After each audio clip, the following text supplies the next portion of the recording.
mind, looking for a dime. James Locke in the house, gonna help you shine. All right, welcome everyone. Welcome to the Poole Locke YouTube channel.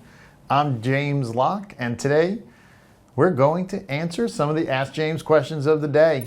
We have this question from Clark, and this is related to recent political news. He said, I've always heard that Republican administrations are typically better for the economy.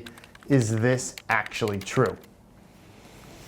Well, it used to be. It used to be the case in the past, but today we really haven't seen that consistently. If you think about, the elder President Bush, who was in office from 88 to 92, we actually had a recession during that time. And then the economy did pretty well during the Clinton administration. We had some struggles again during the Bush administration, did well during the Obama administration, and then did well for the most part during Trump's term. And now during Biden's administration, I mean, think about it. The Federal Reserve right now has been doing everything to try and slow the economy down, and they still can't get it down to that 2% inflation target. So that tells you it's a pretty strong economy regardless of which party is in power. So now, am I saying that I'm flipping and saying Democratic administrations are better for the economy than Republican administrations? No, I'm not saying that at all. But what I am saying is that for the most part, it's politically irrelevant when it comes to investing for income. So the economy and markets have shown they can perform well under both parties. The only time you might have a significant impact is if one party kind of took over really all the branches of government. So if one party took over the courts and took over the Senate and took over the House and the White House, then I could see where you could have somewhat of an issue. Because let's face it, Republicans do tend to be a little bit more pro-business, which is generally good for the economy and the financial markets, certainly, including the stock market. Democrats tend to be a little less pro-business. But again, they've got to really own most, if not all, parts of the government to make substantial changes. That's why our forefathers were so smart in designing a system like we have today. It provides checks and balances that prevent drastic swings in policy, which can be beneficial for long-term investors, especially those focusing on income-generating investments. Now, for those of you investing for income as you approach retirement, it's important to remember that political cycles are just one of the many factors affecting the markets. Your focus should be on creating a diversified portfolio of income-producing assets that can weather various economic and political environments. So you should really consider a mix of dividend-paying stocks, bonds, a real estate investment trust, REITs, and perhaps some alternative investments. This diversification can help provide steady income regardless of which party is in power. So remember, companies that consistently pay dividends often have strong fundamentals and can perform well in various economic conditions. Also, keep in mind that global markets are increasingly interconnected. U.S. political shifts may have less impact on your investments than international economic trends or really technological advancements. I would tell you that, that old adage about Republican administrations being better for business and the market and Democratic administrations being worse, that whole adage for the most part has gone away. What matters more is having a solid, well-diversified investment strategy aligned with your income needs and risk tolerance as you approach and enter into retirement. All right, that was a good question. And as always, hey, if you'd like to send in your question, you can do so by emailing them to poolelock@poolelock.com. And we're going to stick with the kind of political questions for sure. And so let's get on to that second question. And this question came from Ed. And he says, President Biden is forgiving student loans, but you can't make that debt disappear. So isn't this bad for the economy? So, Ed, yes, of course it's bad. More debt can be problematic. Forgiving student loans, I don't know what the reason was. A lot of people think it was just to get more votes. I don't know.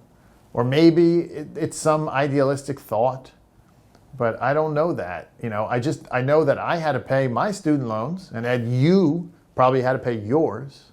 So the real principle is, that debt of all types puts more strain and handcuffs on the government. So if you're working somewhere and you've got a big mortgage and you've got a car payment and everything else, and now you hate your boss and you want to just quit and look for another job, you may not be able to because that debt creates a stranglehold, which, helps you lose your financial flexibility, realistically. So the same is true with us as a nation. We're going, on close to $1 trillion a year now of debt service, just interest on our national debt, $1 trillion a year. And that's such a big number now that it lowers our financial flexibility as a country. So yes, it hurts us if we were to end up in a war and have to spend money on that. It hurts us for pretty much anything else that we want to do, and ultimately could have upward pressure on tax brackets. But Ed, what I want to share with you, though, is it's like the question we just answered. President Biden and the Democrats don't have a monopoly on debt. Remember, we first got into national debt for the first time, and I believe it was actually during the FDR administration.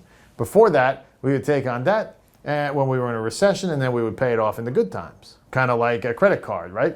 But starting with FDR and some of those programs, we never got out of debt again.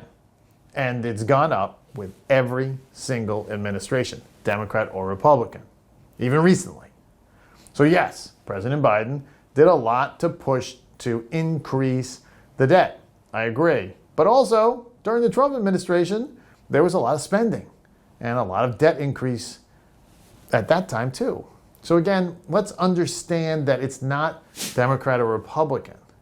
It's really a political problem because it's not their money, right? They're voting our money. That, Ed, is the real issue. Now, for those of you focusing on investing for income as you approach retirement, it's crucial to understand how this national debt situation might affect your strategy. Higher national debt could lead to higher interest rates in the long term, which could be a double-edged sword for income investors. So on one hand, higher interest rates could mean better yields on fixed income investments like bonds and CDs, which could be beneficial for retirees seeking steady income. On the other hand, higher rates could also slow economic growth, potentially impacting dividend payments from stocks.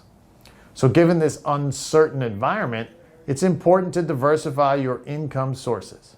Don't rely solely on government bonds or any single income stream. Consider a mix of dividend-paying stocks, corporate bonds, municipal bonds. They can offer tax advantage, and perhaps even some real estate investments or REITs. Also, keep in mind that as the government grapples with this debt, there might be changes to tax policies that could affect your retirement income.